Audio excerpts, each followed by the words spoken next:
नमस्कार, मी विजया वाघ। व्हीआयपी लालबागचा राजा तुमच्या मनातील बोलणारा आजचा हा व्हिडिओ असणार आहे। का रे बाप्पा, कधीपासून हे सुरू झालं? ज्याच्याकडे पैसा तोच तुझ्या पायाशी डोकं टेकवेल आणि बाकीचे मात्र कुत्र्यागत फरफटले जाणार। अरे कुठलीही व्यवस्था आणि काय करायचंय अशा व्यवस्थेचं प्रश्न निर्माण केलाच गेला पाहिजे। कारण गेल्या 5 ते 6 दिवसांपासून सोशल मीडियावरती व्हिडिओ येत आहेत। लालबागच्या राजाच्या कार्यक्रमासाठी जे काही हे संयोजक आयोजक त्यांचे लालबागचे कार्यकर्ते आहेत, हे लोकांना डोकं टेकवतात आणि असे फरफटत ओढत नेत आहेत। अरे माणुसकी मेली आहे का तुमच्यामधली, असा प्रश्न निर्माण करावासा वाटतो का? झोपले हे तर सगळेजण लोक उगच नाही म्हणत की वरचे नीट असतात, पण वाईट आहे ती आपली सिस्टीम, वाईट आहे ती व्यवस्था। कोणीही व्हीआयपी आला की मनसोक्त दर्शन घ्या, पाया पडा।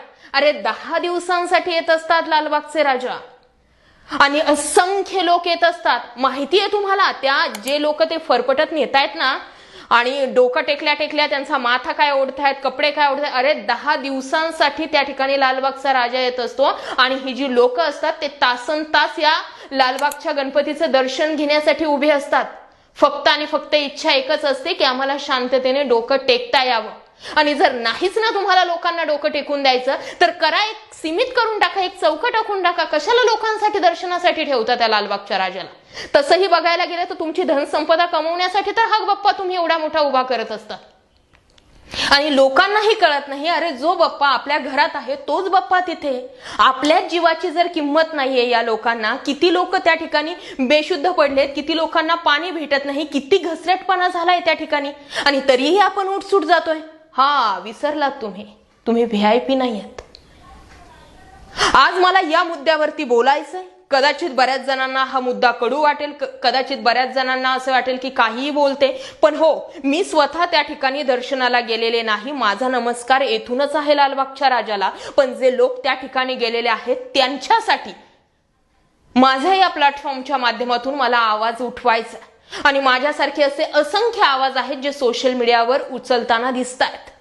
आज याच विषयावर बोलूयात। असं म्हणतात ना की देवाच्या दारी कुणीही आपलं परखं नाही, लहान मोठं नाही, गरीब श्रीमंत नाही, पण हे फक्त देवापाशी, तिथल्या व्यवस्थेसाठी नाही। देवाकडे कसलाही भेदभाव केला जात नाही, परंतु लालबागच्या राजाच्या दरबारी यापेक्षा उलट दृश्य दिसते। तासन तास लांब लचक रांगेत उभा असलेला गणेश भक्त मोठ्या कष्टातून लालबागच्या राजाच्या चरणी माथा टेकतो आणि तेवढ्यात तेथील स्वयंसेवकांकडून अक्षरशः त्यांची गचांडी पकडून त्यांना बाजूला ढकलण्यात येते। यात मात्र तो भाविक महिला आहे की ज्येष्ठ नागरिक आहे असा कुठलाच विचार केला जात नाहीये, त्याचा पार पाणउतारा केला जातोय।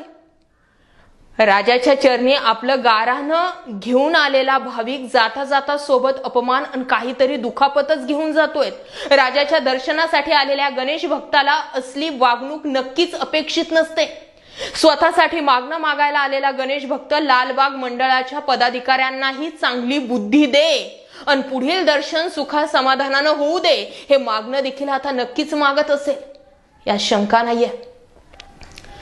दरवर्षी गणेश उत्सवात लालबागच्या राजाच्या दर्शनाला महाराष्ट्रातून नव्हे तर देशभरातून भाविक मुंबईत दाखल होत असतात। आपल्या लाडक्या गणरायाची एक झलक बघता यावी म्हणून तासन तास हे भाविक उपाशी पोटी रांगेत थांबून बाप्पाचं दर्शन घेत असतात। रांगेत उभं असताना ज्येष्ठ तसेच महिलांना मोठ्या त्रासाला सामोरं जावं लागतंय आणि ऐनवेळी गर्दी उफाळ्यानं चेंगराचेंगरीच्या घटना देखील याआधी दाखल झालेल्या आहेत।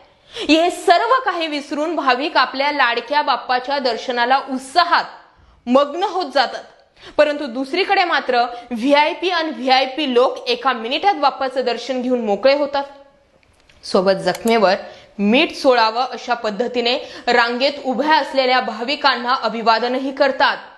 त्यामुळे लालबागचा राजा केवळ श्रीमंतांचाच आहे की गरिबांचाही आहे असा प्रश्न निर्माण झालेला आहे आणि तो प्रश्न तेथील असंख्य भाविकांना पडतोय। राजकारणी, चित्रपटातील कलाकार, उद्योगपती अशा अनेकांना थेट राजाच्या गाभाऱ्यापर्यंत अन मनाला पटेल तेवढ्या वेळ थांबून आरामात दर्शन घेता येत आहे। अहो, सामान्य भाविकांची तेवढीही अपेक्षा नाहीये, परंतु रांगेत तासन तास थांबलेल्या भाविकांना किमान काही सेकंद तरी तुम्ही हात जोडून डोकं टेकवून सन्मानपूर्वक दर्शन घेऊ देणार आहात की नाहीत? गणेश भक्त हात जोडतो की न जोडतो तेवढ्यात तेथील आडदांड स्वयंसेवकांकडून त्याची गचांडी पकडून त्याला अक्षरशः ढकलून दिलं जातं.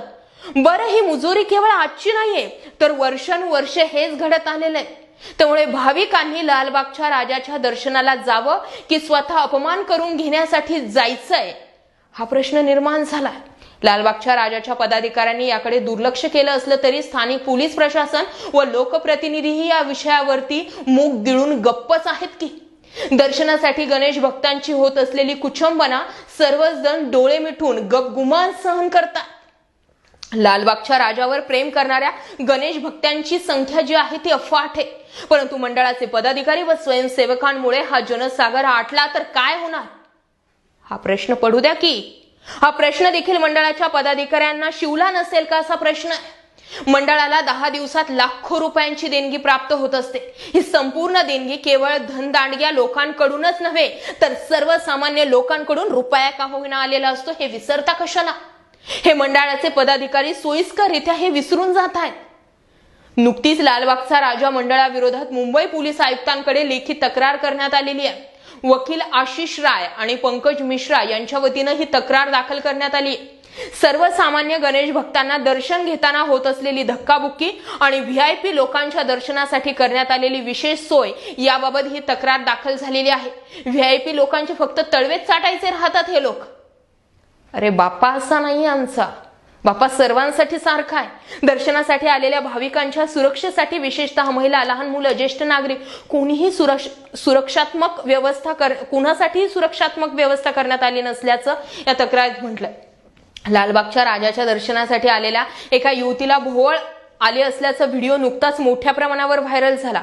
याही वेळी आजूबाजूला भाविकांकडून युवतीची मदत करण्यात आलेली होती. प्रचंड गर्दीमुळे चेंगराचेंगरी, भोवळ येणं असे प्रकार होण्याची दाट शक्यता असते. त्यामुळे भाविकांना तात्काळ वैद्यकीय मदत मिळावी याची सोय असणं महत्वाचं आहे. परंतु तसं होताना दिसत नाहीये. त्यामुळे यापुढे लाडक्या बाप्पाच्या दर्शनासाठी यावं की नाही असा विचार सर्वसामान्य गणेश भक्तांना पडला. माननीय महाराष्ट्र राज्याचे मुख्यमंत्री एकनाथ शिंदे साहेब, पंढरीला दर्शन घ्यायला जाताना सुद्धा अशाच पद्धतीची भाविकांची गर्दी असते. त्यासाठी तुम्ही 3 दिवस अगोदर पंढरपूर गाठलेलं होतं. विनंती इतकीच की ते एकनाथ शिंदे जेव्हा आम्ही विठ्ठलवारीच्या वेळी बघितले तेच एकनाथ शिंदे आताही दिसू द्या.